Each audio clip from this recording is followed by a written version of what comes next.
ఒక ఊరుండేది. ఆ ఊర్లో పెద్ద చెరుకు పొలాలుండేవి. ఒకరోజు అందరూ కలిసి చెరుకులు కోయాలని నిర్ణయించుకున్నారు. మొగవాళ్లు చెరుకులు కోస్తూ ఉండగా ఆడవాళ్లు వాటిని మోపులు కట్టి సర్దుతూ ఉండేవారు. కోత చేస్తూ పాటలు పాడుకుంటూ హాయిగా పనిచేసేవారు. కట్ చేసిన చెరుకులన్నీ ఎడ్లబండ్లలో నింపి పొలం నుంచి రోడ్డు వైపు తీసుకెళ్లారు. రోడ్డు పక్కన ఒక చోట వాటిని కుప్పగా జమచేసి పెట్టారు. చీకటి పడిన తర్వాత లారీ వచ్చేది కాబట్టి ఆడవాళ్లంతా ఇళ్లకు వెళ్ళిపోయారు. మొగవాళ్లు మాత్రమే అక్కడే ఉండి లారీ కోసం వేచిచూశారు. కొంతసేపటికి లారీ వచ్చింది. చెరుకులను లారీలో లోడు చేశారు. అందులో కొందరు ఎడ్లబండిలో కూర్చున్నారు, మరికొందరు లారీలో ఎక్కారు.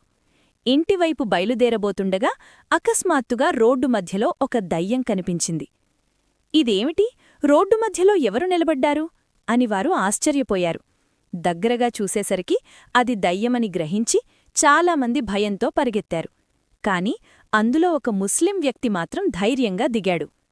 అతనడిగాడు, "నువ్వెవరు? ఎందుకు మా దారిని అడ్డుకుంటున్నావు?" దయ్యం సమాధానమిచ్చింది, "నాకు చాలా ఆకలిగా ఉంది. నాకేదైనా తినడానికి కావాలి." అప్పుడతనన్నాడు, "ఇప్పుడు మా దగ్గర ఏమీ లేదు. కాని ఒక పని చేద్దాం. రేపు తెల్లవారుఝామున నా పొలంలో మేకను కోసి దావత్ పెడతాను. అప్పుడొచ్చి తిను. ఇప్పుడైతే మమ్మల్ని వెళ్ళనివ్వు." దయ్యం అంగీకరించింది. దారి విడిచింది. అందరూ సురక్షితంగా వెళ్ళిపోయారు. మరుసటి రోజు తెల్లవారుఝామున ఆ రైతు తన పొలంలో దావతేర్పాటు చేశాడు. పొలంలో పనిచేసేవారందర్నీ, గ్రామంలోని వారికి కూడా పిలుపు పంపించాడు. అందరూ కలిసి కూర్చొని అన్నం తిన్నారు. అందరికీ తిండి పెట్టి సంతోషంగా దావత్ జరిపారు.